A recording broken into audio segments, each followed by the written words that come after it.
तो आप नहीं लिखेंगे। मिसाल के तौर पे अगर मैं कहूं आप कहां बैठे हैं और क्यों बैठे हैं, 1 मिनट में आप सारे लोग प्रॉपर सेंटेंस में जवाब देंगे कि हम केजीएस की क्लासरूम में बैठे हैं और अभी आपकी क्लास कर रहे हैं। क्यों? क्योंकि ये आपको पता है। यही एक्सप्रेशन आप लगाइए और इस सवाल का उत्तर लिखिए 20 वर्ड में, हम क्या पढ़ने जा रहे हैं। लिख पाएंगे? नहीं लिख पाएंगे। क्यों? क्योंकि मैंने बताया नहीं कि हम क्या पढ़ने जा रहे हैं। तो सारा जो कहते हैं ना जिसको कि सारी लेखन शैली फेल हो जाती है अगर लिखना क्या है वो नहीं पता हो। सारी लेखन शैली फेल हो जाती है। और ह्यूमन माइंड वाक्य बनाना जो है ना, वो जब इंसान 4 साल का होता है तब सीख जाता है। बच्चे भी 3 से 4 शब्दों का वाक्य 4 साल के बच्चे होते हैं वो बनाने लग जाते हैं। अभी आप इस क्लास के लिए आ रहे थे, रास्ते में कोई भी रोक के पूछा कहां जा रहे हो जल्दी में, पूरे वाक्य में जवाब देते।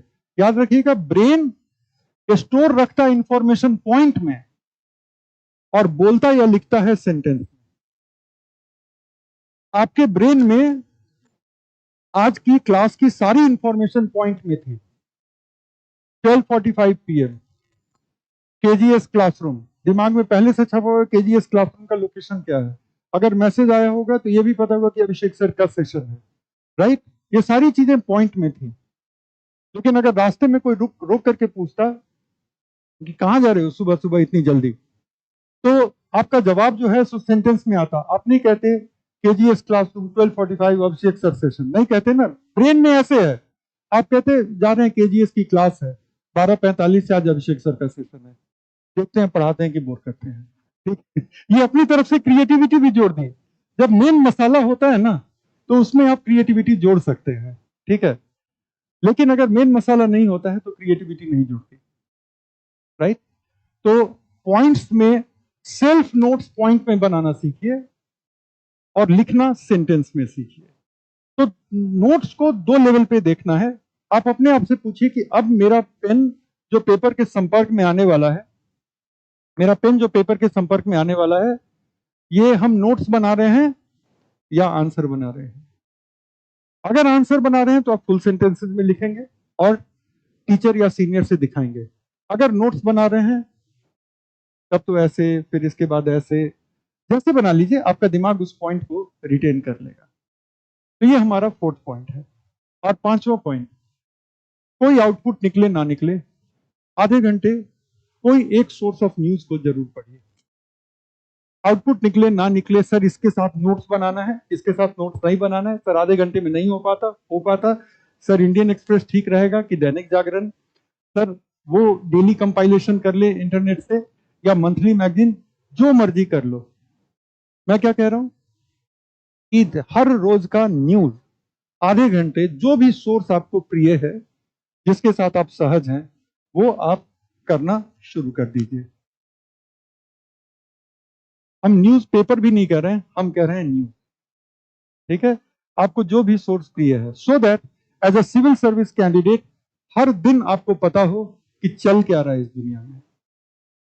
अगर उत्तराखंड में टनल की क्राइसिस है तो क्या है, अगर इजराइल और हमास के बीच में एक डील हुई है, युद्ध विराम की डील है, तो वो क्या है। बेसिकली कुछ भी नहीं पता। अगर इतना ही पता है कि इजराइल अपनी तरफ से अभी बमबारी और हमले को बंद कर रहा है और हमास उसके बदले में बंधकों को रिहा कर रहा है, ये चीज भी आप बाहर जाकर के पूछ लीजिए कि भाई ये युद्ध विराम क्यों हुआ है, और जो आदमी न्यूज को नहीं फॉलो कर रहा है वो ये भी नहीं बोल पाएगा। तो ये कम है ज्यादा है वो सारी चर्चा बाद में होगी, लेकिन इतना तो आप पता कर लीजिए, 5 वीक के बाद आप नेक्स्ट लेवल पे अपने आप चले जाएंगे। तो 5 वीक की ये तपस्या आप लोग करें। बाकी परीक्षा की बारीकियों पे फिर कल भी चर्चा जारी रहेगी। क्लास में आए हैं तो कुछ पढ़ के और कुछ सीख करके जाएंगे, ठीक है। तो अब कुछ पढ़ने और सीखने की शुरुआत करते हैं। नोटबुक खोल लीजिए और नोटबुक में नया पेज ओपन कीजिए। नया पेज ओपन किए बगैर माहौल नहीं बनता है ना। किसी पेज पे अगर पहले से लिखते जा रहे हैं और उसके नीचे ऐसे लाइन डाल के लिख रहे हैं ना, तो फिर माहौल कहां बनता। है ना। हम लोगों के स्टूडेंट ईयर में ऐसा हजारों बार हुआ होगा कि जिस जिस सब्जेक्ट में हम लोग, एक सेकंड रुक जाइए, जिस सब्जेक्ट में हम लोग बहुत सुस्त रहते थे, जहां पे कोई प्रगति नहीं हो रही है, तो एक दिन कसम खा ली आज से ये चीज शुरू कर देनी है। तो जब वो कसम खा ली ना, तो माहौल बनाने के लिए मार्केट से 2-3 स्केच पेन, एक नया रेनॉल्ड्स का पेन, तब रेनॉल्ड्स का पेन बड़ा पॉपुलर था, तो एक नया रेनॉल्ड्स का पेन और एक नोटबुक नई खरीद के लाई जाती थी। उसके बाद नोटबुक के पहले पन्ने पे अपना नाम लिखने के पहले गणेश भगवान और मां सरस्वती की वंदना होती थी। ठीक है। उसके बाद अपना नाम लिखा जाता था, विषय का नाम लिखा जाता था, माना जाता था कि ये तारीख बहुत शुभ है, तो तारीख भी लिखा जाता था। और मैं तो कायदे से उसके बाद का भी पेज वेस्ट करता था, टेबल ऑफ कंटेंट बनता था। ठीक है, कि किस पेज से किस पेज तक कौन सा चैप्टर कर रहे हैं। तो उससे क्या होता है कि कई बार ये काम कर जाता, तो उससे क्या होता है कि एक माहौल बन जाता है ना। तो अब आप लोगों ने नए पेपर को खोल लिया है। मेरी जिम्मेदारी आप लोगों के बैच में मेनली साइंस एंड टेक्नोलॉजी और एनवायरनमेंट की रहेगी। ठीक है, तो आज और कल 2 दिन हम लोग साइंस एंड टेक्नोलॉजी के कुछ ऐसे चीजों की चर्चा करेंगे और समझेंगे जो काफी न्यूज में है। तो आपके सामने से वो चीजें गुजरी हैं, लेकिन शायद अगर आपने इंटरेस्ट नहीं लिया तो आपको ये नहीं पता होगा कि ये काम कैसे करता है और इसको यूपीएससी के नजरिए से कहां तक देखने की जरूरत है। और अच्छी बात यह है कि इन टॉपिक्स में पहले से कुछ भी समझ के रखना आपके लिए जरूरी नहीं है। तो आप जहां पे हैं वहीं से इस टॉपिक को समझ सकते हैं बड़े आराम से। और बहुत लोगों को मैंने समझाया भी है, जो लोग स्टूडेंट भी नहीं है, मतलब मेरे घर के लोग वगैरह वगैरह, उन लोगों को भी समझाया है। तो जाहिर है कि आप लोगों को समझाना आसान है। अब ये बताइए कि आप में से कितने लोगों ने बिटकॉइन का नाम सुना है? उठ गया सब लोगों का हाथ, कुछ लोगों का नहीं उठा। अच्छा, बिटकॉइन नहीं सुना, क्रिप्टो करेंसी का नाम कितने लोगों ने सुना है? अब और भी हाथ उठ गए। ठीक है, कोई अंदाजा है कि बिटकॉइन की प्राइस आज क्या होगी? मैं तो खुद दंग रह गया। मैं सोचा कि आज क्लास में जा रहा हूं, बाकी चीजें तो अपडेटेड हैं, आज क्लास में बात करने के लिए बिटकॉइन की रेट देख लेते हैं। मैं देख के परेशान हो गया। एक बिटकॉइन के रेट जो है 30,90,000 के आसपास है ना। 30,90,000 के आसपास एक बिटकॉइन की रेट है। और पिछले साल एक बिटकॉइन की रेट यही लगभग 13.5 लाख थी। 17 लाख रुपए का इजाफा एक साल में बिटकॉइन में हुआ है। और ये बिटकॉइन है क्या? मतलब क्या सोने का सिक्का है? जाहिर है नहीं है। अगर सोने का सिक्का होता तो पक्के तौर पे साइंस एंड टेक में तो मैं नहीं पढ़ा रहा होता, है ना। वो समय आने पे रामेश्वर सर पढ़ा रहे होते, है ना। तो सोने का सिक्का तो पक्का नहीं है। और जाहिर है कि ये एक ग्लोबल करेंसी है, तो ना तो हमारे रिजर्व बैंक ने इसका नोट छापा है, ना अमेरिका के फेडरल बैंक ने छापा है, तो ये कोई नोट भी नहीं है, राइट। लेकिन बावजूद इसके ये एक करेंसी है, क्योंकि ये वो हर काम करती है जो आप एक करेंसी से उम्मीद करते हैं। करेंसी से आप मेनली 2 उम्मीदें रखते हैं। पहला ये कि ये वैल्यू स्टोर करता है, जिससे कि आप वैल्यू के बदले इसका एक्सचेंज कर सकते हैं। मिसाल के तौर पे अगर आपको कोई नोटबुक खरीदनी है और 20 रुपए की ये नोटबुक है, तो आप 20 रुपए दे करके उसके बदले में नोटबुक ले सकते हैं। तो ये वैल्यू को स्टोर करता है, तो एक्सचेंज का एक जरिया हुआ करेंसी। और दूसरा ये कि अगर वैल्यू को लंबे वक्त तक अपने ही पास सेव रखना है, जिसको हम डिपॉजिट कहते हैं, सेविंग कहते हैं, तो आप करेंसी को भी रख लें, तब तक जब तक कि भारत सरकार उसको अवैध या अमान्य न घोषित करे, तब तक तो रख सकते हैं। और ठीक भी है, समय समय पे होना भी चाहिए। चुपके चुपके आप करेंसी जमा करते जा रहे हैं बिना टैक्स वैक्स दिए हुए, तो लास्ट में, अच्छा, लोगों को बड़ी शिकायत रहती है कि सरकार बहुत सख्ती करती है। लोगों को भयंकर शिकायत रहती है।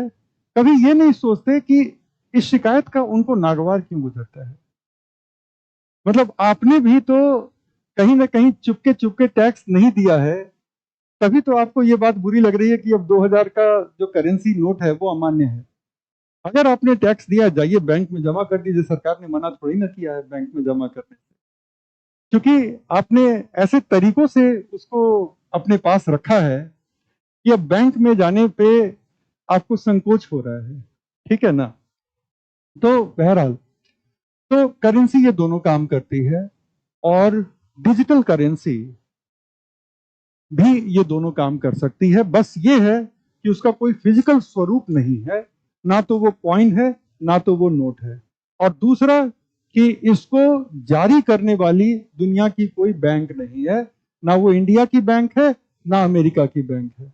अब सबसे पहले तो हमारा और आपका तो इस पर से विश्वास ही उठ जाएगा कि किसी बैंक ने जारी नहीं किया, बदले में कोई नोट नहीं मिल रहा है, बदले में कोई कॉइन नहीं मिल रहा है। अच्छा, और तो और इस करेंसी की के पीछे कोई बैकिंग नहीं है। करेंसी के पीछे दो तरह की बैकिंग होती है।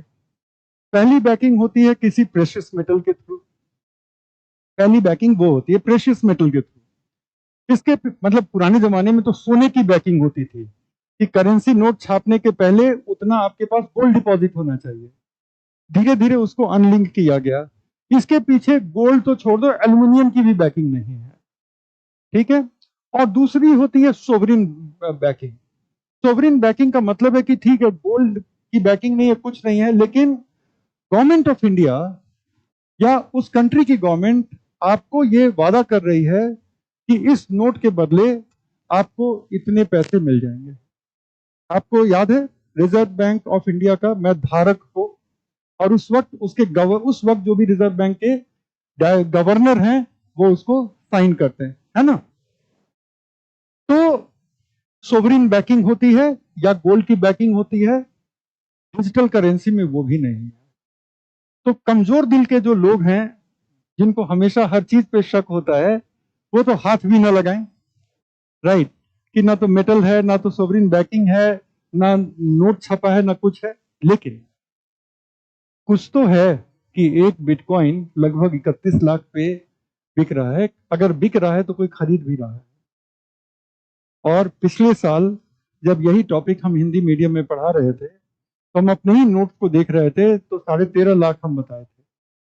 तो कंपैरिजन तो बहुत क्लियर है कि एक साल में कितना बढ़ गया। तो अगर इसके पीछे कोई सेंट्रल बैंक नहीं है, तो ये आखिरकार मैनेज कैसे हो रहा है, रेगुलेट कैसे हो रहा है, उसी को समझना है। और वहां पे आता है साइंस, ठीक है? तो हम लोग बेसिकली समझने जा रहे हैं बिटकॉइन को नहीं, बल्कि क्रिप्टो करेंसीज को।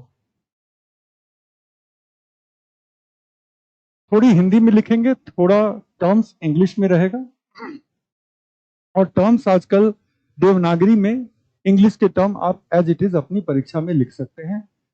एग्जामिनर को बिल्कुल एतराज नहीं होता। अगर आप आजकल हाल फिलहाल के योजना को, पीआईबी के हिंदी की विज्ञप्तियों को देखेंगे, तो वहां पे भी आप ये नोटिस करेंगे कि अब इंग्लिश टर्म को वो लोग देवनागरी में लिख देते हैं। तो ये अब एक बहुत ही अच्छी बात है, और वो हमारी भाषा हिंदी के इंक्लूसिव नेचर को, समावेशी नेचर को शो करता है कि हम दूसरी भाषाओं के शब्दों को भी ले रहे हैं, और हिंदी में हमेशा ही दूसरी भाषाओं के शब्द आए हैं, तो आज हम इंग्लिश के भी शब्दों को ले रहे हैं। तो क्रिप्टो करेंसी की बात कर रहे हैं। लिखने के पहले अब हम कॉन्टेक्स्ट तो समझ गए हैं, तो अब जरा इसके हम साइंस को समझते हैं। सबसे पहली बात क्या है कि जो क्रिप्टो करेंसी है, और अभी लिखिएगा मत, सबसे पहली बात है कि क्रिप्टो करेंसी जो है एक वर्चुअल करेंसी है, ठीक है? एक वर्चुअल करेंसी है।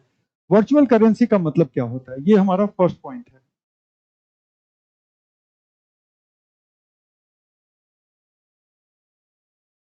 वर्चुअल का मतलब होता है कि इसका कोई फिजिकल स्वरूप नहीं है, इसका कोई भौतिक स्वरूप नहीं है। बाकी के जो करेंसी होते हैं उनका एक भौतिक स्वरूप होता है, चाहे वो सिक्के के रूप में हो या नोट के रूप में हो या दोनों ही रूप में हो, है ना? उनका एक वर्चुअल स्वरूप होता है। लेकिन क्रिप्टो करेंसी का कोई भी फिजिकल स्वरूप नहीं होता, सिर्फ और सिर्फ वर्चुअल है। वर्चुअल का मतलब क्या, कोई फोटो वोटो है? कोई फोटो वगैरह नहीं है। हालांकि इंटरनेट पे बिटकॉइन का एक सिंबल सर्कुलेट होता है, लेकिन सच्चाई यह है कि उसका कोई फोटो नहीं है। ये पूरी तरह से वर्चुअल है। दूसरी बात ये कि इसमें रिलायबिलिटी लाने के लिए एक ब्लॉकचेन टेक्नोलॉजी पर आधारित है। तो हम सिर्फ आज क्रिप्टो नहीं करने जा रहे हैं। क्रिप्टो जब भी हम करते हैं तो उसके साथ साथ हम ब्लॉकचेन टेक्नोलॉजी को भी समझते हैं। तो फिलहाल के लिए दूसरी बात जो हमें समझनी है कि ये एक डिसेंट्रलाइज्ड करेंसी है, विकेंद्रीकृत करेंसी है। विकेंद्रीकृत का मतलब क्या है? इसके पीछे कोई भी बैंक नहीं है, इसके पीछे कोई भी इशुइंग अथॉरिटी नहीं है। तो जब इसके पीछे कोई बैंक, कोई देश या कोई इशुइंग अथॉरिटी नहीं है, तो विश्वास इस पर हम कैसे लाएं? और विश्वास लाने के लिए ब्लॉकचेन का इस्तेमाल होता है। ब्लॉकचेन हम सारे लोगों के लिए एकदम नया कॉन्सेप्ट, नाम जरूर सुना होगा। बहुत कम लोगों को इस चीज का अंदाजा होगा कि ब्लॉकचेन काम कैसे करता है। लेकिन अगर हम लोग ब्लॉकचेन के काम करने के तरीके को समझ जाएं तो हमें बिटकॉइन पर हम लोगों को भी विश्वास हो जाएगा। तो दूसरा जो हमारा पॉइंट है वो यही है कि ये विकेंद्रीकृत है, डिसेंट्रलाइज्ड है। और तीसरा, ये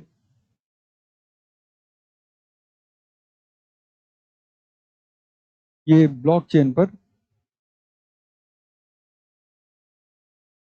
आधारित है।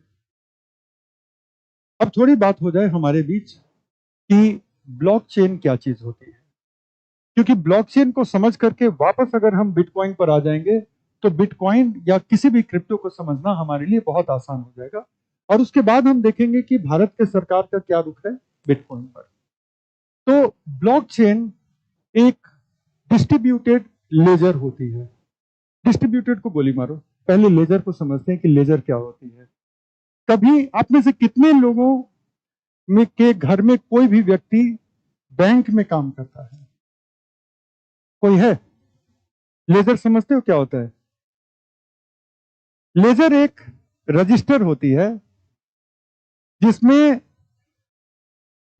ट्रांजैक्शन को रिकॉर्ड किया जाता है, उसको हम लेजर कहते हैं। हर कंपनी, हर व्यवसाय को एक लेजर मेंटेन करना होता है। लेजर में डे टू डे एंट्री होती है कि आज इनकम कितना हुआ, कहां कहां से हुआ। एक मिठाई की दुकान होगी तो उसको लिखना पड़ेगा कि 2 बजे समोसे बिके 40 रुपए, ये हुआ। तो डेली का इनकम का रिकॉर्ड और डेली का उसका जो भी एक्सपेंडिचर है, डेली का एक्सपेंडिचर भी तो होगा ना। वो रॉ मटेरियल खरीदता होगा मार्केट से, किसी दिन बिजली का बिल देता होगा, लोगों को सैलरी देता होगा। तो लेजर का मतलब होता है एक ऐसा रजिस्टर जिसमें आप अपने ट्रांजैक्शंस का, अपने लेन देन का रिकॉर्ड रखते हैं, तो उसको हम लेजर कहते हैं। फिजिकल लेजर मतलब कि एक फिजिकल, अगर हम रजिस्टर की बात करें तो वो या तो मेरे पास होगी या आपके पास होगी। डन। एक फिजिकल रजिस्टर या तो आपके पास होगी या मेरे पास होगी या उनके पास होगी। लेकिन क्या एक वर्चुअल रजिस्टर हम सारे लोगों के बीच एक साथ हो सकती है? आराम से। बताते हैं कैसे कैसे हो सकती है, हम आपको बताते हैं। आप में से कुछ लोग कभी इस पे काम किए हैं? गूगल ड्राइव पे कितने लोग? हाथ उठाइएगा जरा। कुछ लोग काम किए हैं। तो गूगल ड्राइव में एक सॉफ्टवेयर है जिसका नाम है गूगल डॉक, जिसपे आप कुछ डॉक्यूमेंट वगैरह बनाते हैं। उसके बाद उसको शेयर कर सकते हैं किसी के साथ। तो शेयर करते वक्त पूछता है कि जिसके साथ शेयर कर रहे हैं वो इस डॉक्यूमेंट का एडिटर है, संपादक है, या व्यूअर है, सिर्फ दर्शक है। अगर मैं संपादक के लेवल पे, मान लो कि मैं एक डॉक्यूमेंट बनाता हूं, ठीक है, ऑनलाइन डॉक्यूमेंट बनाई और आपके साथ शेयर कर लिया। अगर मैं एक संपादक बना के आपके साथ शेयर करता हूं, आप उस डॉक्यूमेंट में तब्दीलियां कर सकते हैं, जिसको कि कहा जाता है कि उसके बाद कोलैबोरेशन हो सकता है कि एक ही डॉक्यूमेंट पर हम और आप एक साथ काम कर सकते हैं, है ना। कोलैबोरेशन हो गई। और इस तरह से बहुत सारे यूनिवर्सिटी वगैरह में रिसर्च पेपर लिखे जाते हैं कि एक रिसर्च पेपर पे ये लोग काम कर रहे हैं, रिसर्च पेपर पे 2 प्रोफेसर एक साथ काम कर रहे हैं, वो एक खास एरिया पर रिसर्च कर रहे हैं, ये एक खास एरिया पे रिसर्च कर रहे हैं। ठीक है, फोन को साइलेंट कर दीजिए, फोन की अभिव्यक्ति का अधिकार छीन लीजिए उससे। ठीक है, तो इसको कहते हैं क्या, अब वो डॉक्यूमेंट क्या हो गया, शेयर डॉक्यूमेंट हो गया ना, ये समझ रहे हैं। अगर आप फेसबुक पे एक फोटो डालते हैं तो फोटो को तो कोई छेड़छाड़ नहीं कर सकता, लेकिन फोटो के नीचे कमेंट लोग लिख सकते हैं ना। तो आपका वो पोस्ट जो है फेसबुक वाला, वो पूरा का पूरा पोस्ट एक शेयर्ड पोस्ट है, बल्कि फेसबुक इस शब्द का इस्तेमाल करता है शेयर फोटोग्राफ। ठीक है, वो नहीं कहता पब्लिश फोटोग्राफ, वो कहता है शेयर फोटोग्राफ, क्योंकि अब इस पे लोग अपना कमेंट भी कर सकते हैं। कुछ तो लोग कहेंगे, लोगों का काम है कहना, राइट। तो ये शेयर हो गया। तो क्या हम एक डिजिटल रजिस्टर बना सकते हैं जिसमें लेन देन के सारे रिकॉर्ड हों और उसमें हजारों की संख्या में यूजर्स हो? क्यों नहीं हो सकते? और हर यूजर उसका एडिटर हो सकता है, हर यूजर उसका एडिटर हो सकता है। तो ब्लॉकचेन जो है एक डिस्ट्रीब्यूटेड लेजर है। डिस्ट्रीब्यूटेड का मतलब वितरित, वितरित का मतलब है कि इसके जितने यूजर हैं सबके पास इस लेजर की एक एक कॉपी है, और अगर हम उसमें कोई चेंज किए तो वो चेंज आप वाले डॉक्यूमेंट में भी दिखेगा। क्यों? क्योंकि डॉक्यूमेंट तो एक ही है, हम सारे लोगों के पास उसका एडिटिंग राइट है। तो अगर हम उसको चेंज किए तो वो चेंज आपको भी दिख रहा होगा। अब आपको मन है तो आप चेंज कर दीजिए, वो हमको दिखेगा। क्लियर है? तो ब्लॉकचेन एक डिस्ट्रीब्यूटेड लेजर है। अब डिस्ट्रीब्यूटेड लेजर है तो इसमें विश्वसनीयता कैसे लाई जाए? क्योंकि हम भी चेंज कर देंगे, आप भी चेंज कर देंगे। ठीक है, तो अगर हम भी चेंज कर दिए, आप भी चेंज कर दिए, तो विश्वसनीयता तो चली गई।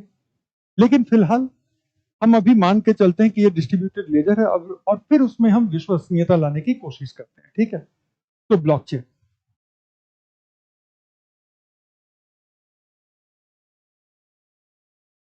ब्लॉकचेन इज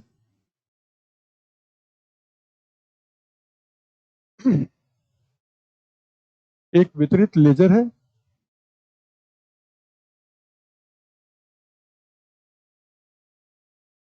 एक डिस्ट्रीब्यूटेड लेजर है, और जाहिर है ये ऑनलाइन है। अगर ये ऑनलाइन नहीं होता तो एक फिजिकल रजिस्टर तो हमारे और आपके बीच शेयर हो ही नहीं सकता। हजारों यूजर की बात तो आप हटा ही दीजिए। क्लियर? आइए, थैंक यू। अब इसको थोड़ा एक स्टेप आगे लेके चलते हैं। अब लानी है हमको इसमें विश्वसनीयता। विश्वसनीयता को समझने के पहले अब ये समझ लें कि अगर ये डिस्ट्रीब्यूटेड लेजर है तो मान के चलो कि ये एक डिजिटल फाइल है जिसमें लेन देन का ब्यौरा रखा जा रहा है, डिजिटल फाइल है। तो ये नाम कहां से आ गया, ब्लॉकचेन? ये नाम तो बड़ा अजीबोगरीब है, इसको रजिस्टर वगैरह कुछ भी कह सकते थे। ब्लॉकचेन कहां से आ गया? जिस दिन ब्लॉकचेन समझ गए इसकी विश्वसनीयता भी सिद्ध हो जाएगी। तो ब्लॉकचेन में ना, इसको इसलिए ब्लॉकचेन कहते हैं कि इस लेजर में जितने भी डेटा हैं जिसकी एंट्री होती है, किसी ने किसी से कुछ खरीदा, किसी ने किसी को कुछ बेचा, जिसमें कि कुछ लेन देन हुआ, हर इंफॉर्मेशन को हम एक ब्लॉक कहते हैं। और वो जो ब्लॉक है वो ब्लॉक की एक श्रृंखला बनी हुई है, चेन बनी हुई है, वो ब्लॉक वहां आकर के जुड़ जाती है। लाइक यहां पे डेटा स्टोरेज का यूनिट इज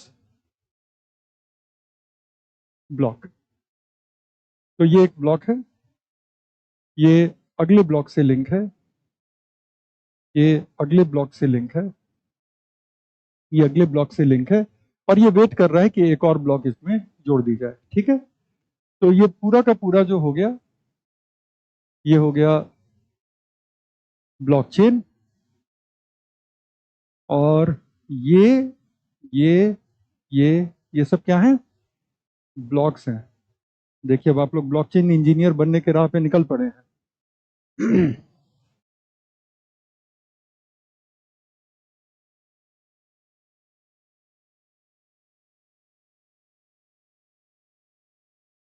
अच्छा, कहीं कोई चीज मिस हो रही हो या कहीं कोई चीज क्लियर नहीं हो रहा हो तो हाथ उठा दीजिएगा, हम आपका क्वेश्चन ले लेंगे, ठीक है? तो उससे हम सारे लोग एक साथ प्रोग्रेस करते रहेंगे। तो ये ब्लॉक्स हैं, और ब्लॉक क्या है? ब्लॉक है डेटा स्टोरेज का एक यूनिट, कि हर ट्रांजैक्शन एक ब्लॉक होता है। क्लियर? तो ब्लॉक इज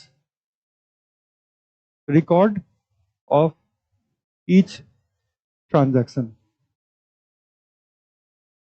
हर ट्रांजैक्शन का एक रिकॉर्ड, ठीक है? ट्रांजैक्शन मतलब हर लेन देन का एक रिकॉर्ड, उसको हम ब्लॉक कहते हैं। अब लाते हैं इसमें विश्वसनीयता। ये दिख रहा है या नीचे वाला हिस्सा नहीं दिख रहा?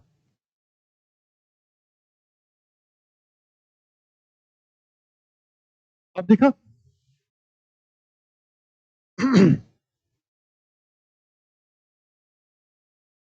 चल, अब हम आते हैं कि इसमें विश्वसनीयता कैसे लाई जाए।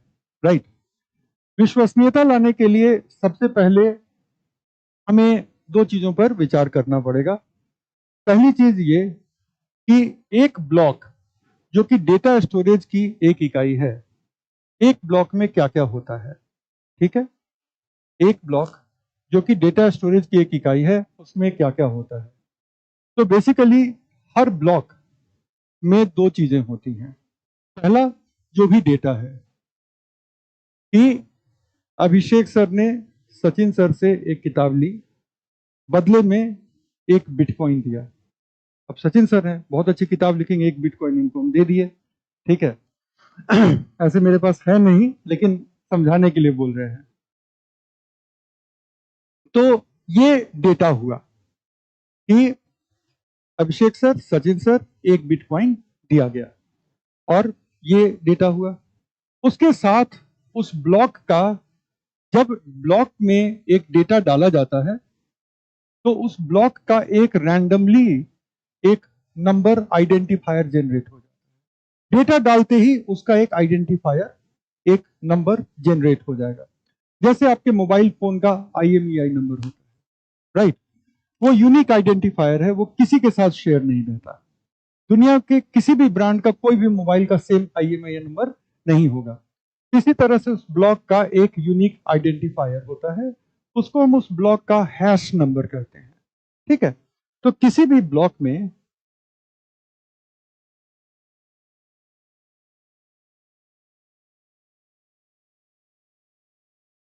में इसका अपना एक डेटा होगा और इसका एक अपना हैश नंबर होगा, ठीक है?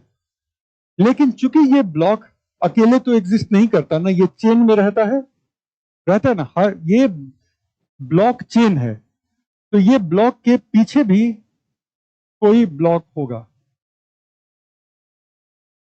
ठीक है? उस ब्लॉक का अपना एक डेटा होगा और उस ब्लॉक का अपना एक कोई हैश नंबर होगा। समझ रहे हैं ना? तो इस वाले ब्लॉक में इसका अपना एक डेटा है, इसका अपना एक हैश नंबर है, और एक पिछले वाले ब्लॉक का हैश नंबर है।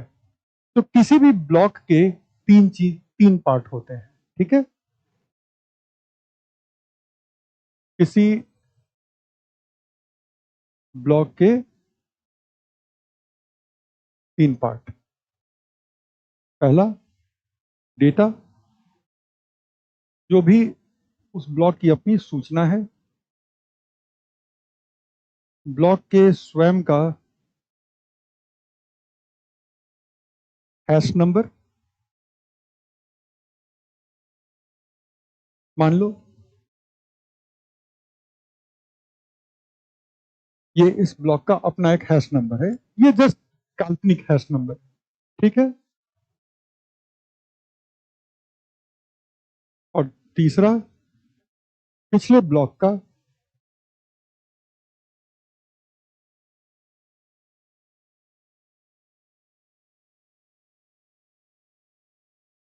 Hash number.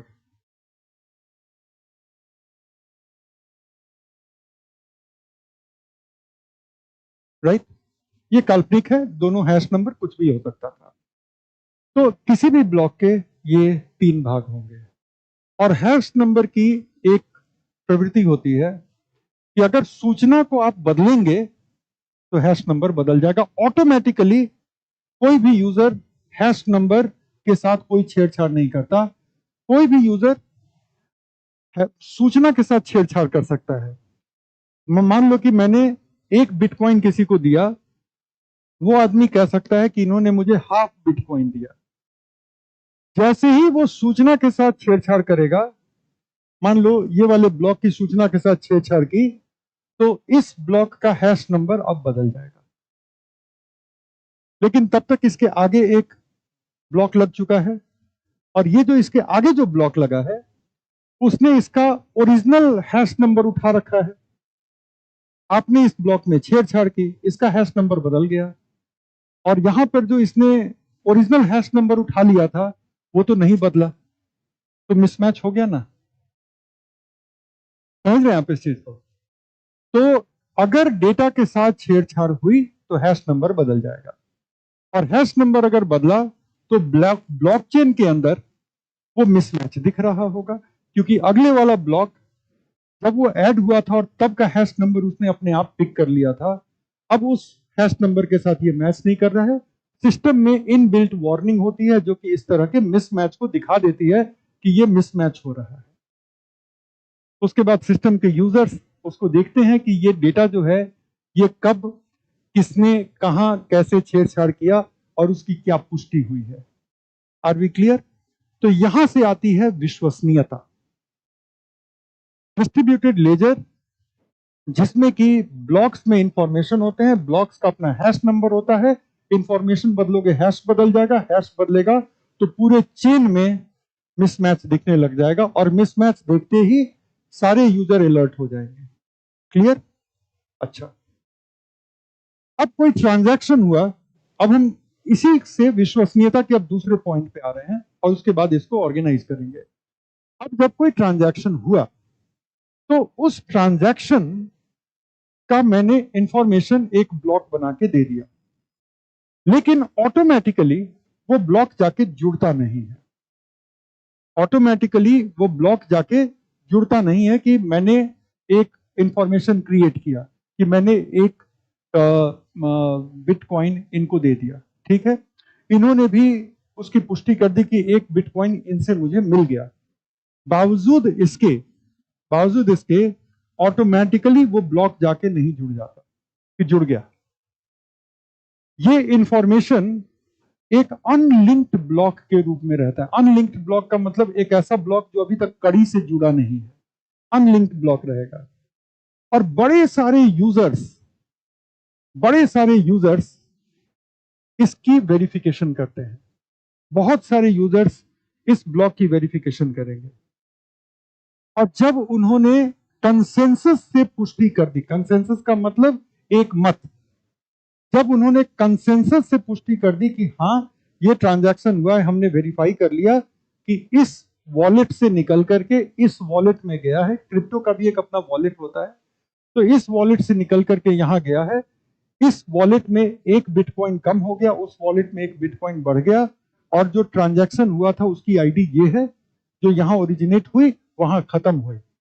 जब इतनी चीजों की पुष्टि बहुत सारे लोग कर देंगे तब जाकर के वो ब्लॉक कभी 10 मिनट के बाद कम से कम ऐड होता है। तो पॉइंट हियर इज कि जब हम इंफॉर्मेशन का ब्लॉक देते हैं सिस्टम में तो वो यूं ही नहीं जाके जुड़ जाता, उसकी पुष्टि करनी पड़ती है।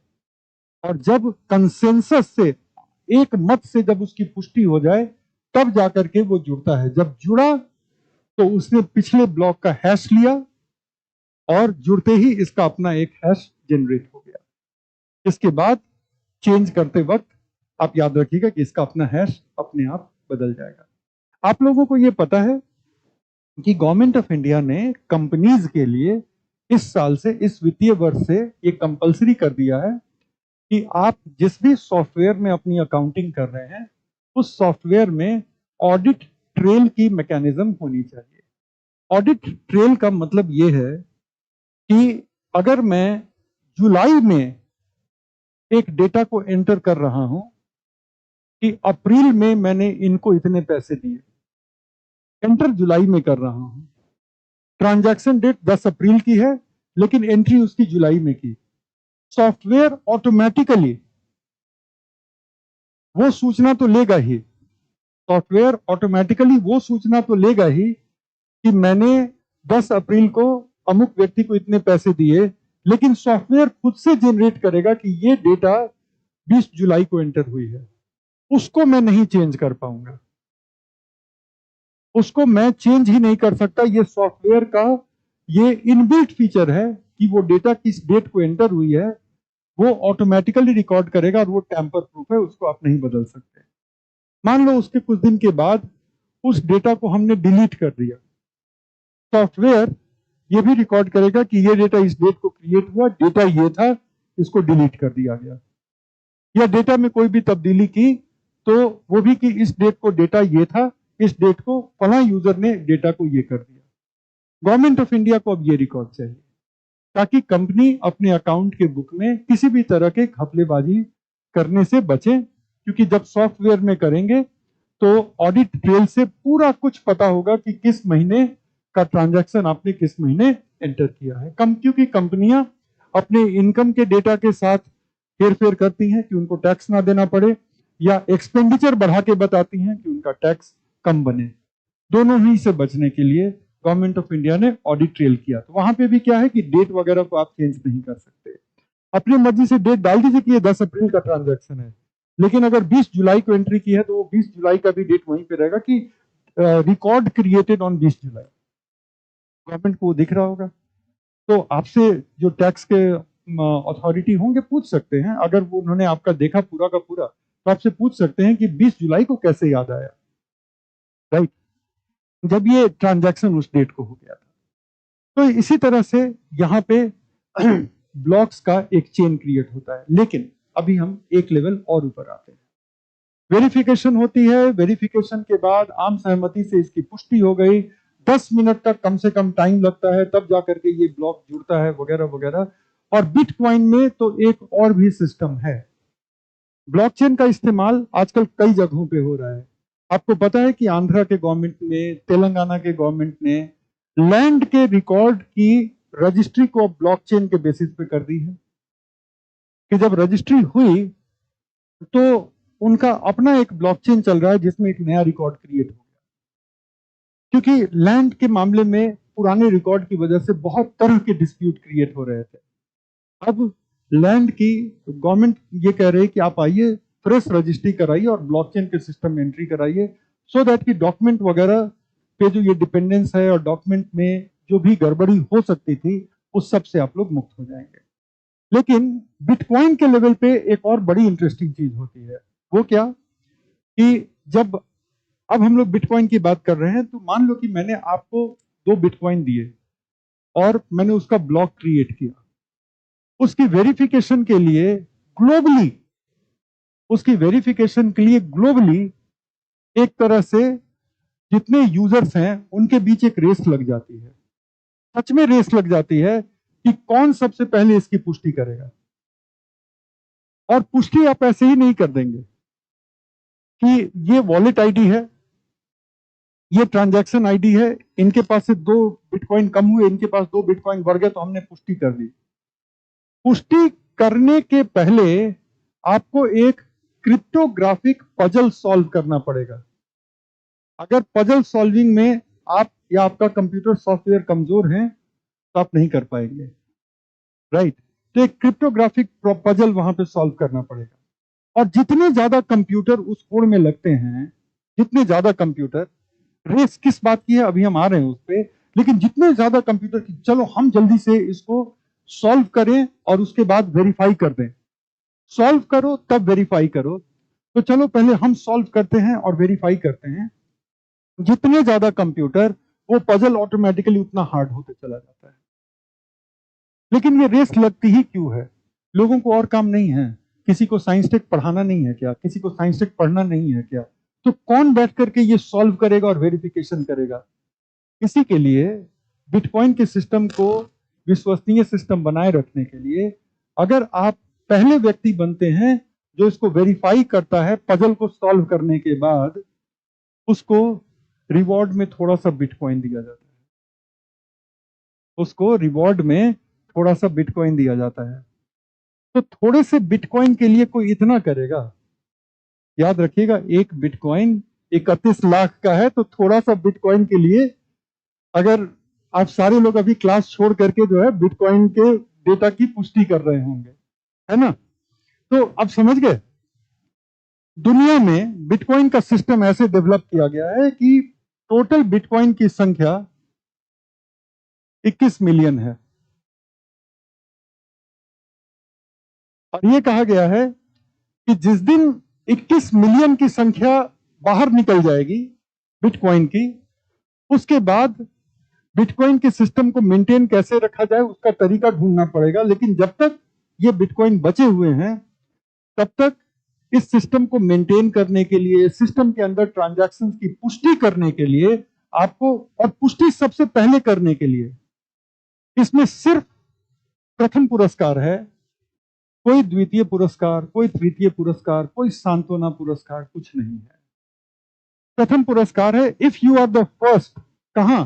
Globally, to solve a problem and verify this, तो आपको एक छोटा सा बिटकॉइन मिलेगा।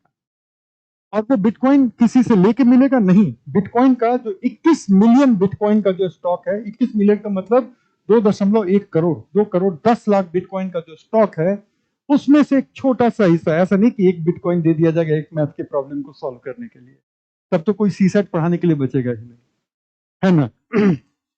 ऐसा नहीं, बल्कि थोड़ा सा बिटकॉइन आपको मिलेगा।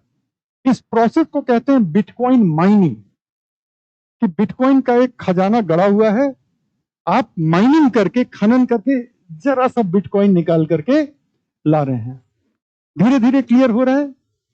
अच्छा, अब यहां पर एक लेवल और समझते हैं। तो आपने इसको सॉल्व किया, सॉल्व करके इसको वेरीफाई कर दिया, और अगर कोई सॉलिड ऑब्जेक्शन नहीं करता, सॉलिड ऑब्जेक्शन का मतलब कि भाई ट्रांजैक्शन नंबर नहीं मैच कर रहा, ये नहीं कर रहा, वो नहीं कर रहा, तब तक वो डेटा ऑफिशियल डेटा हो जाता है, तब जाकर के वो डेटा कड़ी में जुड़ जाता है, ब्लॉकचेन की कड़ी में जुड़ जाता है, ठीक है?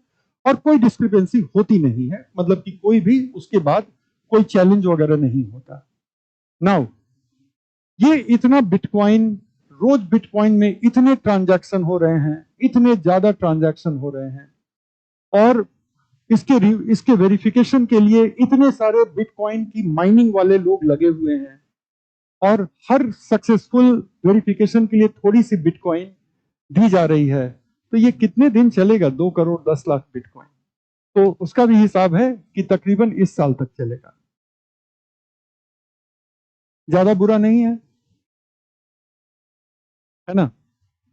अगर तब तक बिटकॉइन बचा रहा, तब तक पृथ्वी बची रही। हम लोगों ने कोशिश तो बहुत कर रखी है कि पृथ्वी को उसके पहले हम ठिकाने लगा दें, ठीक है? मतलब इंडस्ट्रियल रेवोल्यूशन के वक्त से पहले तो डेवलप्ड कंट्री, बाद में डेवलपिंग कंट्री भी कहे कि नहीं भाई, इतना बड़ा प्रोजेक्ट है पृथ्वी को खत्म करने का, तो हम पीछे कैसे रहेंगे, हम किसी से कम नहीं है। तो हमने भी, मतलब डेवलपिंग कंट्री ने भी पूरा जोर लगा दिया है। तो तब तक अगर पृथ्वी बची रही, बिटकॉइन बचा रहा, तो उस वक्त 2140 में, मतलब आज से 117 साल के बाद ये सवाल उठेगा कि इस ब्लॉकचेन को मेंटेन अब क्या दे करके करवाया जाए। तब तक तो ये चलता रहेगा। ये बहुत बड़ा बिजनेस बन चुका है बिटकॉइन की माइनिंग। आज जा करके घर पे गूगल कीजिएगा बिटकॉइन माइनिंग फार्म।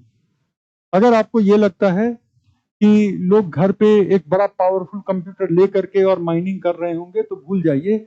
माइनिंग आज की डेट में, जब माइनिंग एकदम शुरू हुआ था, 2017-18 की बात हो रही है, तब इस तरह से माइनिंग कुटीर उद्योग था, ठीक है? कुटीर उद्योग समझते हैं ना?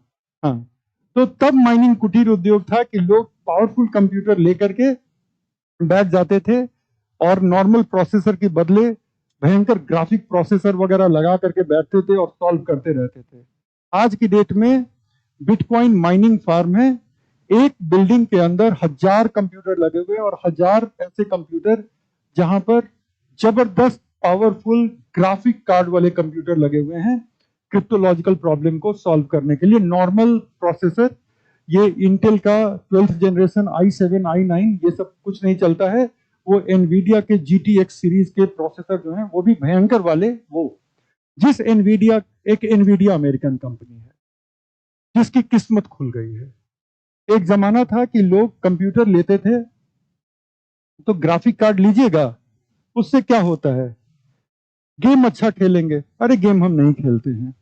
वीडियो अच्छा चलेगा, वीडियो तो फोन पे भी देख लेते हैं, ठीक है। तो जिस ग्राफिक कार्ड को लोग कंप्यूटर में लगवाते नहीं थे कि क्यों ही अलग से 6,000 रुपए देना, आज की डेट में 6,000 में अगर आप ग्राफिक कार्ड ढूंढने जाएंगे तो दुकान वाला हंस हंस के अपने कुर्सी से गिर जाएगा कि आप 6,000 में ग्राफिक कार्ड लेने आए हैं।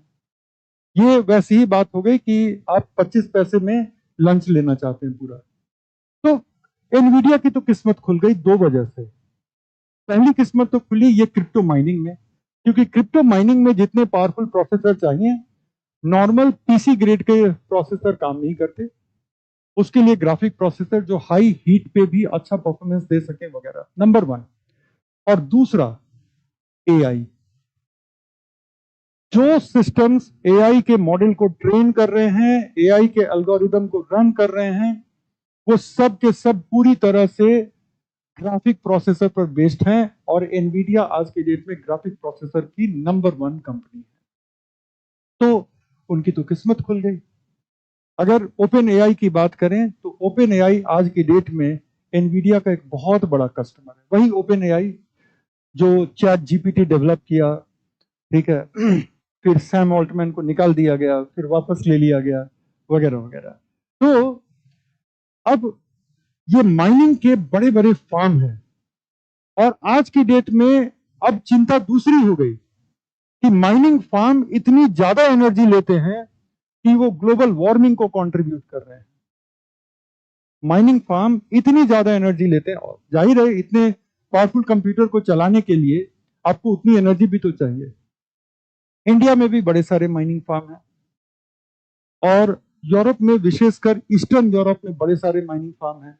अमेरिका के उन राज्यों में जहां पर आबादी कम है वहां पे भी खुले एरिया में बड़े बड़े माइनिंग फार्म लोगों ने एस्टेब्लिश किए हैं और बहुत सारे कंप्यूटर से बहुत सारे ट्रांजैक्शन में क्रिप्टोग्राफिक प्रॉब्लम को सॉल्व करके वेरीफाई करने का कोशिश कर रहे हैं। मोर और लेस जितना बड़ा माइनिंग फार्म, उनकी पर डे उतनी ज्यादा बिटकॉइन की अर्निंग। तो अब हम समझ पा रहे हैं कि बिना सोने की गारंटी के, बिना सोवरिन गारंटी के कि उस देश के सेंट्रल बैंक ने ये गारंटी दी है, बिना किसी बैंक, सेंट्रल बैंक के इन्वॉल्व हुए भी कैसे क्रिप्टो करेंसी विश्वसनीय हो सकता है ना। क्योंकि ब्लॉकचेन है और अगर हम क्रिप्टो करेंसी की ब्लॉकचेन की बात कर लें तो क्रिप्टो करेंसी की ब्लॉकचेन में एक रिवॉर्ड भी शामिल है कि आप क्रिप्टोलॉजिकल प्रॉब्लम को सॉल्व करके और वेरीफाई करेंगे तो आपको बिटकॉइन का एक छोटा सा हिस्सा मिलेगा और इस तरह से एक आपको फाइनेंशियल इंसेंटिव भी मिलता है। तो ये हो गई बात क्रिप्टो की। और क्रिप्टो के साथ साथ कैसे हमने सीख लिया कि ब्लॉकचेन क्या होता है। अब थोड़ी देर के लिए क्रिप्टो करेंसी को हटा दो तो हर एक वो चीज जहां पर डिजिटल लेन देन है और जहां पर आपको सुपर विश्वसनीयता एस्टेब्लिश करनी है, आप ब्लॉकचेन का इस्तेमाल कर लें। तो बड़ी इंटरेस्टिंग बात है कि आरबीआई ने बहुत क्लियरली बोला, और आज नहीं 2019 में ही बोला, कि इंडिया में औपचारिक तौर पे लेन देन के माध्यम के रूप में क्रिप्टो को नहीं अलाउ करना चाहिए। आज की डेट में औपचारिक रूप से लेन देन के माध्यम के रूप में सिर्फ रुपए की स्वीकार्यता है और कोई भी स्वीकार्यता हमारे कंट्री में नहीं है। अब आप रुपए चाहे करेंसी नोट में दें या पेटीएम या गूगल पे से दें या अपने क्रेडिट डेबिट कार्ड से दें, लेकिन है तो यही। दुनिया में कई देश हैं, कुछ देश मैं भी गया हूं, जहां पे प्राइस जो है खासतौर पे महंगी चीजों की वो मेंशन रहती है कि इतने डॉलर या इतना बिटकॉइन, पॉइंट में ही होता है, लेकिन इतना बिटकॉइन। वो बहुत सारी ऑनलाइन चीजों की भी प्राइस बिटकॉइन में होती है। तो आरबीआई 19 में ही आरबीआई ने स्पष्ट कर दिया कि आप किसी भी क्रिप्टो करेंसी को, चाहे वो बिटकॉइन हो, चाहे वो इथीरियम हो, ये दो सबसे बड़े कॉइन हैं, तो इसमें से कोई भी लेन देन का कोई माध्यम हमारे देश में नहीं बनना चाहिए। गवर्नमेंट ऑफ इंडिया भी इससे राजी है, लेकिन आरबीआई ने एक शब्द का इस्तेमाल किया और वो शब्द था कि blockchain is trust technology. Blockchain विश्वसनीयता की टेक्नोलॉजी है और इसके कई क्षेत्रों में इस्तेमाल के तरीकों को ढूंढने के लिए सरकार को पहल करने की जरूरत है और प्राइवेट सेक्टर को भी पहल करने की जरूरत है। ये बात 19 की है। पैंडेमिक वगैरह के दौरान ये सारी चीजें थोड़ी सी बैक बर्नर पे चली गई, लेकिन बावजूद इसके आज की डेट में कर्नाटक, आंध्र प्रदेश, तेलंगाना, इन 3 स्टेट में लैंड रिकॉर्ड को ब्लॉकचेन के बेस पर डिजिटल रिपोजिटरी में रखने का काम शुरू हो गया है। इतना ही नहीं, आरबीआई अब धीरे धीरे बैंक्स को इस चीज के लिए इनकरेज कर रही है कि आपके जो अपने डिजिटल लेन देन होते हैं, आपको ये पता होगा कि इंडिया में इकोनॉमी, खासतौर पे बैंकिंग ट्रांजैक्शन के डिजिटाइजेशन के बाद बैंकिंग फ्रॉड भी एकदम आसमान को छू रहे हैं। अगर मैं हाथ उठवा लूं और ये पूछ लूं कि आप में से कितने लोग या कितने ऐसे लोग जिनके परिवार में या दोस्तों में किसी के साथ इस तरह का फ्रॉड हुआ है, तो कई हाथ उठ जाएंगे अभी। अगर मैं पूछ लूं कि बैंकिंग फ्रॉड या डिजिटल वॉलेट का फ्रॉड आपके साथ या आपके जानने वालों में से कितने के साथ हुआ होगा? हुआ है ना? अगर इन चीजों को ब्लॉकचेन से जोड़ दिया जाए, क्या होगा? ट्रांजैक्शन 10 मिनट स्लो हो जाएगा। लेकिन क्या हम इस चीज के लिए कर सकते हैं कि अगर 5,000 रुपए से ऊपर का कोई ट्रांजैक्शन है तो वो 10 मिनट के बाद रियलाइज होगा? क्या जरूरत है रियल टाइम रियलाइज करने की? है ना? आप यही होगा ना ज्यादा से ज्यादा कि आप एक कोई चीज खरीद रहे हैं, मान लीजिए फोन खरीद रहे हैं, 15,000 का फोन खरीद रहे हैं, आप डेबिट कार्ड लेकर के गए, डेबिट कार्ड स्वाइप करा लिया, 15,000 पे कर दिया। अब ज्यादा से ज्यादा यही होगा कि वो देन एंड देयर, पहले क्या होता था कि देन एंड देयर, अब वो स्वाइप हो गया, उसकी मशीन से पर्ची निकल गई, आपका फोन दे दिया, राइट? अब यही होगा ना, 10 मिनट का वेट करना होगा। लेकिन आप ये सोच के देखो कि ये 10 मिनट की वेट से कितनी ज्यादा डिजिटल सेफ्टी हो जाएगी। और मान के चलो कि चलो 5,000 के नीचे का कोई ट्रांजैक्शन जो है, अगर किसी के साथ फर्जी हो भी जाता है तो लोग उसको काफी हद तक टॉलरेट कर लेंगे। 5,000 के ऊपर का कर दीजिए। सो इस तरह से आरबीआई बैंक्स को डिजिटल वॉलेट वाली कंपनीज जो हैं, चाहे वो मोबीक्विक हो, चाहे वो पेटीएम हो, या भारत पे हो, या गूगल पे हो, इन सबको एनकरेज कर रही है कि भाई आपको ब्लॉकचेन को एडॉप्ट करने में क्या परेशानी हो रही है, आप इसको करिए, सो दैट कि हाई वैल्यू, अभी आरबीआई ने कोई लिमिट नहीं डाली है कि हाई वैल्यू ट्रांजैक्शन की वैलिडेशन ब्लॉकचेन के थ्रू पे आप करा लीजिए, सो दैट कि कहीं भी कोई यहाँ पे फ्रॉड की संभावना न रह जाए। तो वहां पे इस्तेमाल हो रहा है। केरला में यूनिवर्सिटीज ने कहा है कि अगले शैक्षणिक सत्र से हम जो डिग्रीज इशू करेंगे वो डिग्री ब्लॉकचेन सर्टिफाइड होगी। ठीक है, तो फर्जी डिग्री की गुंजाइश कम से कम केरल के यूनिवर्सिटीज में चली जाएगी। और आप भी समझ रहे हैं कि अगर केरला ने ये सक्सेसफुली कर दिखाया तो वो दिन दूर नहीं कि ये इंडिया के हर स्टेट में अडॉप्ट हो जाएगी। यूजीसी कह देगी कि भाई सारी यूनिवर्सिटीज को ऐसा करना है तो करना है, राइट? अभी मेरा पासपोर्ट रिन्यू होने वाला था, तो मैं गया, जो होती है प्रक्रिया, तो मैंने चलते वक्त जो ऑफिसर थे उनसे पूछा कि सर कितने दिन में हम उम्मीद कर सकते हैं कि पासपोर्ट बन के घर आ जाएगा? उन्होंने कहा कि 2 से 3 दिन में।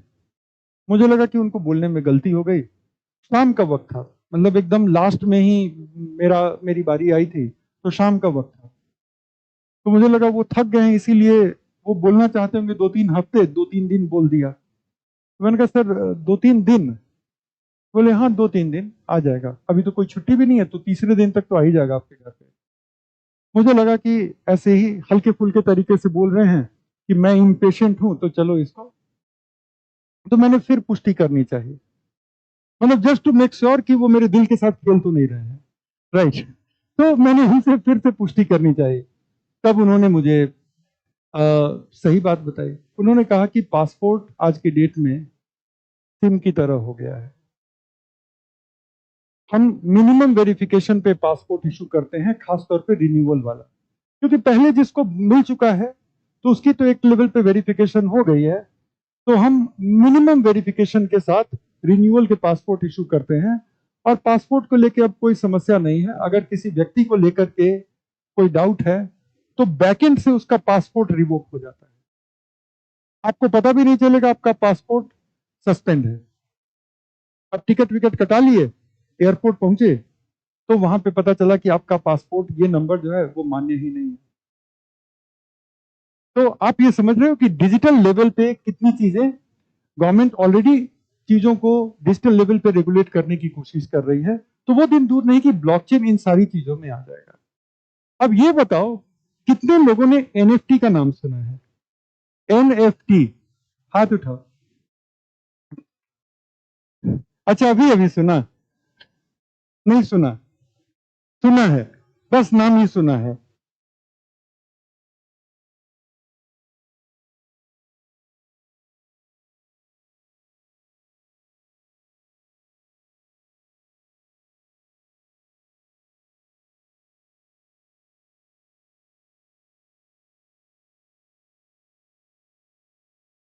नॉन फंजिबल टोकन,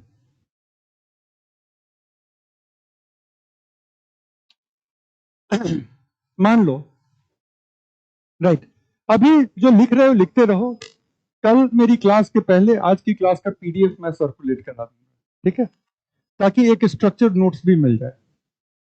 तो अब मान लो कोई बहुत महान कलाकार, कोई बहुत महान कलाकार, मान लो कोई बहुत महान गायक, उसने पहली बार स्कूल के कंपटीशन में परफॉर्म किया, और आज की तारीख में वो बहुत महान कलाकार में गिना जाता है, और पहली बार स्कूल के कंपटीशन में उसने परफॉर्म किया और तब भी अच्छा ही गाया था। उसकी उसको रिकॉर्डिंग मिल जाती है कहीं से वीडियो के रूप में। उस वीडियो को वो डिजिटल में कन्वर्ट कर देता है, और वो उस वीडियो को बेचना चाहता है। अब वीडियो है, उसकी सैकड़ों हजारों लाखों कॉपी बन सकती है ना।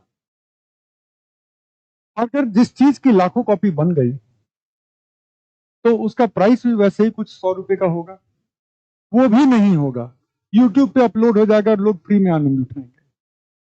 करेक्ट? ओके। क्या अगर इस चीज से, मान लो हम लोग अरिजीत सिंह की बात कर रहे हैं, ठीक है, अरिजीत सिंह अच्छे सिंगर हैं, नहीं सही में अच्छा गाते हैं, हाँ, कोई कोई दो राय नहीं है। तो मान लो कि अरिजीत सिंह ने पहली दफा एक बच्चे के रूप में छठी सातवीं क्लास में स्कूल में परफॉर्म किया था, और तब भी अच्छी आवाज थी उनकी, तब भी अच्छा परफॉर्म किया था। उस वीडियो से अरिजीत सिंह बेनिफिट होना चाहते हैं, ठीक है, पैसे के माध्यम में। तो वो उस रिकॉर्डिंग को डिजिटाइज कराएंगे, क्योंकि उस पुराने जमाने में जो है वो तो वीडियो रिकॉर्डर से रिकॉर्ड हुआ होगा, तो उसको डिजिटाइज करा लिया। पैसे कमाने का एक ही तरीका है कि वो कहेंगे ये रिकॉर्डिंग की एक ही कॉपी है और वो मैं बेचने के लिए तैयार हूं। महान पेंटरों, महान आर्टिस्ट लोगों की जो आर्ट की कीमत होती है वो इसी बात के लिए होती है कि वो एक ही है। चाहे वो मकबूल फिदा हुसैन का काम हो या जतिन दास का काम हो, किसी का भी काम, या किसी महान मूर्तिकार का काम हो, तो वो इसीलिए होता है कि उसकी एक ही कॉपी है। अगर उसकी 50 कॉपी बन जाए तब तो उसका कोई वैल्यू नहीं रहेगा। तो अरिजीत सिंह कहते हैं कि ये एक ही कॉपी है। लेकिन अब हम माने कैसे कि एक ही कॉपी है? मान लो कि हमने अरिजीत सिंह को बहुत पैसे दे दिए, मैंने ले लिया, और अरिजीत सिंह ने चुपके से एक और कॉपी बना रखी है, उसको किसी और के हाथ बिकवा रहे हैं। अरे मुझे नहीं पता कैसे लीक हो गया, लगता है स्कूल से लीक हो गया है ना। तो मुझे नहीं पता। क्या इस चीज को हम रेगुलेट कर सकते हैं ब्लॉकचेन का इस्तेमाल करके? बिल्कुल कर सकते हैं। कैसे कर सकते हैं? आप उस डिजिटल एसेट, जो भी डिजिटल आपकी प्रॉपर्टी है, वो रिकॉर्डिंग हो सकती है, वो कोई आर्ट हो सकता है। अमिताभ बच्चन ने अपनी पहली फिल्म का एक ब्लैक एंड व्हाइट पोस्टर को डिजिटाइज करके बेचा, ठीक है? तो उस डिजिटल एसेट को, एसेट मतलब प्रॉपर्टी को, आप एक एनएफटी प्लेटफॉर्म पर अपलोड कर दें। एनएफटी प्लेटफॉर्म, एनएफ इस तरह के डिजिटल एसेट को, एक ही कॉपी जिसकी हो उसको बेचने का एक ई कॉमर्स का प्लेटफॉर्म हो गया। जैसे अमेजॉन है, फ्लिपकार्ट है नॉर्मल चीजों के लिए, उस तरह से एक एनएफटी प्लेटफॉर्म पे आपने अपलोड कर दिया, और आपने अपलोड किया ये कहते हुए कि ये एकमात्र ऑथेंटिक कॉपी है और हम इसके ओनर हैं, आप ये एस्टेब्लिश करते हैं, वो अपलोड हो गया। अब वहां पर उसकी बोली लगती है, वहां पे उसकी बोली लगती है, लोग उसको काफी हाई प्राइस में खरीदते हैं। अब आप पूछेंगे कि लोग हाई प्राइस में इसको क्यों खरीदेंगे? उसके बदले में मेरा सवाल है कि लोग मकबूल फिदा हुसैन का काम क्यों खरीदते थे? दो चीजों की वजह से। पहला, कि इस तरह की जो रेयर आर्टिस्टिक वर्क है, वो कई लोगों को संग्रह करने का शौक होता है और वो उसके लिए कोई भी कीमत अदा कर सकते हैं। दूसरा, कि over a period of time उसकी बहुत ज्यादा प्राइस भी मिल जाती है। कल को कोई म्यूजियम आपसे खरीद लेगा, कल को आप उसकी कहीं नीलामी कर सकते हैं, तो बहुत सारे लोग आर्ट वर्क को इन्वेस्टमेंट के तौर पे भी लेते हैं, ठीक है? तो उन्होंने इसको पोस्ट कर दिया एनएफटी प्लेटफॉर्म पे कि ये एक ही कॉपी है, सर्टिफाइड।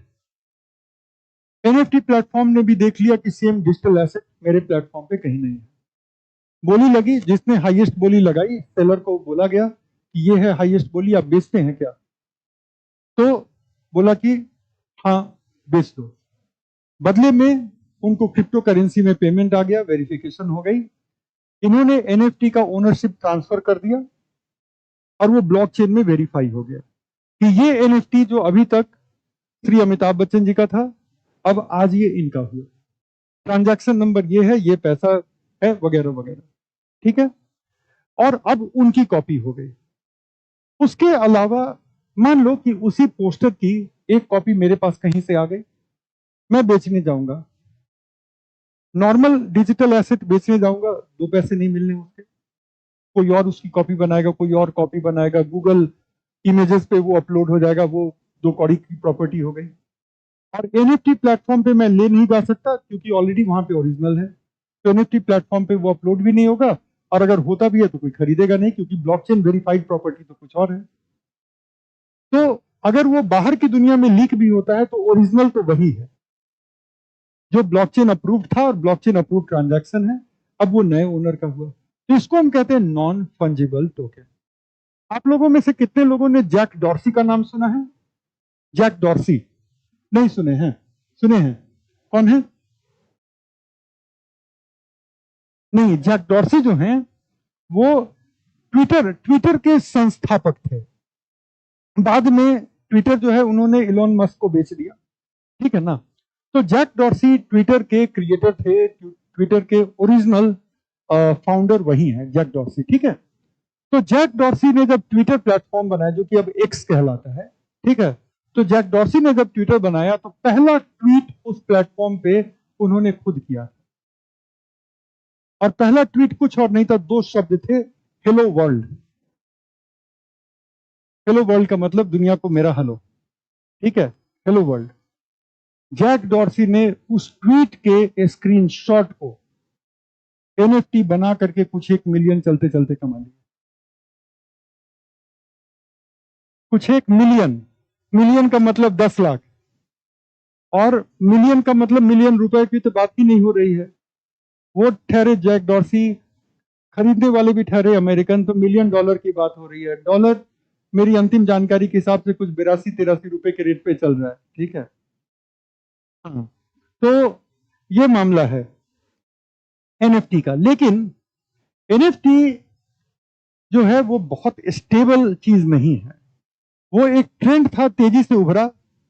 मेरे कुछ जानकार लोग हैं जो लोग कुछ डिजिटल आर्ट वगैरह बनाने में लगे कि इसको एनएफटी बना के बेचेंगे, लेकिन वो आर्ट शायद उन्होंने बना कर डाला भी था, लेकिन मुझे लगता नहीं है कि उनको उस तरह के खरीदार मिले होंगे। क्योंकि सबसे पहली बात है कि वहां पे लोग ये देखने की कोशिश करते बेच कौन रहा है, बेच कौन रहा है। वो जैक डॉर्सी थे और वो ट्विटर के प्लेटफॉर्म का पहला ट्वीट था, इसलिए वो पैसे मिले। वो मेरे ट्वीट के पैसे नहीं मिलेंगे, एक तो मैं हूं नहीं, लेकिन अगर होता भी तो भी पैसे नहीं मिलते। आप समझ रहे हैं? तो ये एनएफटी है। तो ब्लॉकचेन हमारा वो प्लेटफॉर्म है जिसकी वजह से क्रिप्टो और जिसकी वजह से एनएफटी ऑपरेट करता है। लेकिन ब्लॉकचेन के दूसरे और अच्छे यूज भी हैं। अब सवाल उठता है कि इंडिया में क्रिप्टो को लेकर के हमारी क्या राय बनी। RBI, state bank of India, वित्त मंत्रालय, department of revenue intelligence, department of revenue intelligence का काम है कि गलत तरीके से या गलत इरादे से जो पैसे का फ्लो होता है उस पर नजर रखना और सरकारी एजेंसियों को सूचित करना। तो डीआरआई, वित्त मंत्रालय, CBDT, central board of direct taxes, state bank of India, reserve bank of India, इतने लोगों की कमेटी का गठन हुआ था इस चीज पर राय बनाने के लिए कि क्रिप्टो को लेकर के भारत का क्या नजरिया रहे। तो क्रिप्टो को लेकर के तीन चीजें एकदम क्लियर हुई। पहली बात ये कि भारत क्रिप्टो को एक लीगल टेंडर के रूप में मान्यता नहीं देनी चाहिए। भारत को गवर्नमेंट उसको पूरी तरह से मान ली कि लीगल टेंडर के रूप में क्रिप्टो नहीं चलेगा भारत में। दुनिया के दूसरे देशों की अपनी पॉलिसी है। दूसरा ये कि गवर्नमेंट के बैंक या गवर्नमेंट की जो फंड्स होती हैं, जैसे पेंशन फंड वगैरह हुआ ना, वो भी अलग अलग निवेश करती हैं कंपनियों में, स्टॉक मार्केट में, ताकि उनके पास जो पैसा जमा हुआ है निवेशकों से, उस पैसे को ग्रो करके निवेशकों के साथ उस लाभ को शेयर करें और बीच में थोड़ा अपना भी मार्जिन कमाएं। तो दूसरी शर्त ये रखी गई कि भाई बैंक, हमारे जो बीमा संस्थान हैं या और भी जो दूसरे गवर्नमेंट की एजेंसियां हैं जो निवेश करती हैं, कहीं भी निवेश कर दीजिएगा, क्रिप्टो में निवेश मत कीजिएगा, क्योंकि क्रिप्टो बड़ा ही वोलाटाइल है। वोलाटाइल का मतलब क्या? हाँ, वोलाटाइल जब हम मार्केट के संदर्भ में बात करते हैं तो इसका मतलब है कि ऐसा नहीं है कि इसका प्राइस आराम आराम से बढ़ते जा रहा है। ये माउंट एवरेस्ट पे भी जा सकता है और गिर करके मैरियाना ट्रेंच में भी जा सकता है, अगर आपको पता है कि मैरियाना ट्रेंच क्या है ना। तो कहीं भी जा सकता है। तो ऐसे में जो निवेशक हैं वो तो बर्बाद हो जाएंगे। तो बैंक नहीं डालेंगे, नहीं तो बैंक फेल हो जाएगा। गवर्नमेंट के पेंशन फंड नहीं डालेंगे, नहीं तो जो लोग अपनी पूरी जिंदगी की सेविंग कर रहे हैं वो सेविंग बर्बाद हो जाएगी ना। और इस तरह की जो भी बीमा कंपनियां वगैरह हैं जो निवेशकों से पैसा लेती हैं, वो स्टॉक एक्सचेंज में करें, ना कि क्रिप्टो में करें। तो निवेश को लेकर ये हमारे आपके निवेश के लिए क्या बात हुई? हमारे आपके निवेश के लिए बात ये हुई कि हम और आप निवेश कर सकते हैं क्रिप्टो में। ठीक है, अब इंडिया में क्रिप्टो तो चलता नहीं है कि आप जाके क्रिप्टो दे करके रजिस्टर खरीद लेंगे, ऐसा तो नहीं है, या फोन खरीद लेंगे, ऐसा तो नहीं है। तो इंडिया में क्रिप्टो चलता नहीं है। तो हम और आप क्रिप्टो में क्यों दिलचस्पी लें? एक ही चीज के लिए दिलचस्पी लेंगे, और वो क्या कि क्रिप्टो का वैल्यू बड़ी तेजी से बढ़ रहा है। सर भी क्लास में बोले थे कि 13,000 से 30,000 हो गया, 13 लाख से 30 लाख हो गया, है ना। तो इस वजह से आप लोग क्रिप्टो में अब आज के बाद दिलचस्पी ले सकते हैं। तो गवर्नमेंट ने कहा कि दिलचस्पी लें, खूब लें, खरीद फरोख्त करें, खूब करें। दो तीन चीजें हैं जो गौर में रखिएगा। पहली बात, जो लेटेस्ट स्थिति है वो बता देते हैं। पहली बात, क्रिप्टो एक्सचेंज जिनके थ्रू आप खरीद फरोख्त कर रहे हैं, उनके पास पुख्ता केवाईसी होना चाहिए। आप कौन है, कहां रहते हैं, आपका पैन नंबर क्या है, आपका आधार नंबर क्या है, वगैरह वगैरह। मतलब चुपके चुपके क्रिप्टो में निवेश आप नहीं कर सकते। जैसे कि स्टॉक मार्केट में निवेश, म्यूचुअल फंड में निवेश, हर जगह जैसे आपको केवाईसी की जरूरत होती है, उस तरह से क्रिप्टो में भी करनी होगी। दूसरा, दूसरे किसी भी निवेश की तरह यह भी जोखिम का विषय वस्तु है। ठीक है, म्यूचुअल फंड के एडवर्टीजमेंट में देखें जो बहुत तेजी से बोलते हैं, है ना। सो ये जोखिम का विषय है। अगर आप जोखिम लेने के लिए तैयार हैं, आपका पैसा जो मर्जी करिए। ठीक है, अगर आप जोखिम लेने के लिए तैयार हैं। अगर डर लगता है तो ना करें, और तरीके हैं, लेकिन ये अपने जोखिम पे करें, केवाईसी करके करें, अपने जोखिम पे करें। तीसरी बात कि हर एक ट्रांजैक्शन का 1% टैक्स लगेगा एट सोर्स, हर एक ट्रांजैक्शन का। और अगर आपने प्रॉफिट कमा लिया तो प्रॉफिट का 30% टैक्स सप्रीम भारत सरकार आपसे ले लेगी। ठीक है, आप लोगों ने देखा है दुर्गा पूजा और सरस्वती पूजा के चंदे की रसीद को पढ़ा है आप लोगों ने गौर से कभी? तो उसमें लिखा रहता, सप्रीम नहीं, सधन्यवाद लिखा रहता है ना, कि इनसे इतने रुपए सधन्यवाद प्राप्त किए। तो इसी तरह से सरकार, आप 100 रुपए की प्रॉफिट करेंगे तो सरकार उसमें से 30 रुपए सधन्यवाद ले लेगी, आपको धन्यवाद देगी, ऐसा नहीं है। ठीक है, आप आखिरकार ईमानदार टैक्स पेयर हैं। अच्छा, जरूरी तो नहीं है ना कि हमेशा प्रॉफिट हो जाए। प्राइस बहुत गिरा है। हमारे परिवार में भी एक वैज्ञानिक किस्म के व्यक्ति हैं, तो उन्होंने क्रिप्टो में तब निवेश किया जब क्रिप्टो अपनी पूरी उफान पर था। ठीक है, और उसके तुरंत बाद ही किसी ने क्रिप्टो की गैस बंद कर दी, तो दूध उफान पे रहे, और आपको लग रहा है कि अभी दूध और उफनेगा, फिर बह जाएगा दूध वगैरह वगैरह। और कुछ ऐसा हुआ कि उन्होंने क्रिप्टो में निवेश किया और किसी ने गैस बंद कर दिया, तो उनके अच्छे खासे पैसे चले गए। फिर उन्होंने जैसे तैसे उसको बेच दिया, फिर क्रिप्टो उफान पे चला गया। तो बहरहाल तो अब क्रिप्टो से जो है उनका प्रेम संबंध टूट गया है। ठीक है, वो एक तरफा प्रेम था उनका, तो वो टूट गया। बहरहाल अब मामला क्या आता है वो सुनिए। गवर्नमेंट कहती है कि जरूरी तो नहीं कि हर वक्त आप प्रॉफिट ही कमाएंगे, इसलिए ट्रांजैक्शन पे ही 1% पहले दे दीजिए।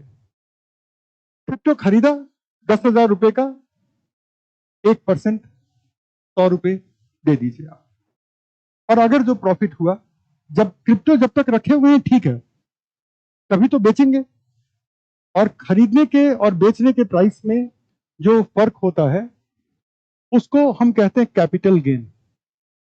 Capital gain, capital gain. ठीक है, कैपिटल का मतलब क्या हुआ? पूंजी। ठीक है, और गेन पूंजी पर आपने जो लाभ कमाया, इतनी पूंजी लगाई इतना लाभ कमाया, तो क्रिप्टो के कैपिटल गेन पे 30% आप दे दें। तो गवर्नमेंट की आज की राय यही है कि क्रिप्टो तो जितने एक्सचेंज हैं वो विनियमन के दायरे के अंदर आएंगे, मतलब रेगुलेशन के दायरे के अंदर आएंगे, और उनके लिए जरूरी होगा कि वो केवाईसी करेंगे।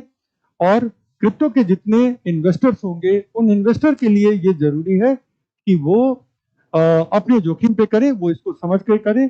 सरकार ना तो इसको इनकरेज कर रही है और ना आपको मना कर रही है। एंड थर्ड थिंग इज कि आप हर ट्रांजैक्शन पे 1% के लायबल हैं, और हर प्रॉफिट पे आप 30% के लायबल हैं। तो क्रिप्टो को लेकर के हमारी ऑफिशियल पोजीशन ये है।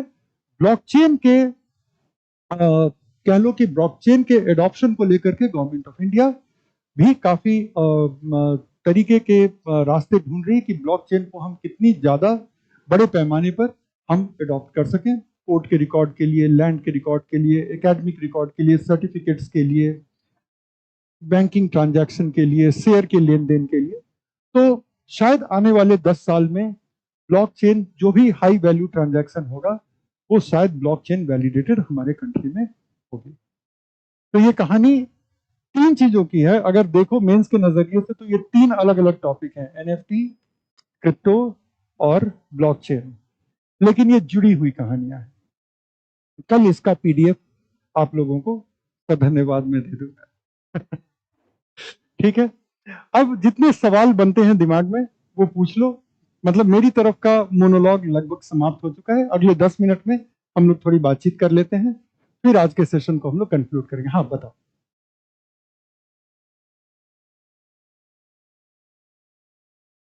नहीं, नहीं, लीगल टेंडर का मतलब होता है बाबू कि आप क्रिप्टो दे करके कुछ खरीद सकते हैं कि नहीं इंडिया में। नहीं, वैसे उसको लीगलाइज नहीं किया गया है। सिर्फ क्रिप्टो में निवेश, सिर्फ क्रिप्टो में निवेश लीगल है। दूसरे शब्दों में कि अगर आप अपने जोखिम पर क्रिप्टो में निवेश करना चाहते हैं तो रिकॉग्नाइज्ड क्रिप्टो के एक्सचेंज हैं जिनके थ्रू आप क्रिप्टो में निवेश कर सकते हैं। तो आपको सिंपल रुपए में पेमेंट करना होता है, वो उस रुपए को उस दिन के क्रिप्टो के हिसाब से आपको अलॉट कर देंगे। आपको वास्तविक क्रिप्टो कभी नहीं मिलता, लेकिन आपके अकाउंट में अब उतने क्रिप्टो आ गए। मान लो 10,000 रुपए के बराबर जो भी क्रिप्टो हो गया हो गया। अब उतने क्रिप्टो का वैल्यू एक साल में बढ़ जाता है। तो मान लो कि आपको 0.5 क्रिप्टो मिले, तो उस क्रिप्टो का वैल्यू आज से एक साल के बाद जो होगा वो आपका है। तो आप 10,000 में खरीदते हैं, 20,000 में बेच लें उसको। हाँ, नहीं, नहीं, ठीक है। निवेश हमेशा ही जोखिम का संबंध है। जैसे कि आप सामान्य तौर पे जब आप स्टॉक एक्सचेंज में भी, कंपनियों के शेयर में भी आप निवेश करते हैं तो सरकार वहां भी कैपिटल गेन लेती है। लेकिन सरकार आपको ये गारंटी नहीं देती कि आप जिस कंपनी का शेयर खरीदे हैं उस कंपनी का शेयर गिर जाएगा तो सरकार आपको किसी भी तरह से सुरक्षा देगी। हाँ। मतलब ऐसा है कि पैसे कमाएंगे तो आप दे दीजिएगा, पैसे का नुकसान करेंगे तो ठीक है, सहानुभूति रहेगी आपके साथ। बाकी बाकी कुछ उम्मीद मत कीजिए। हाँ पूछो।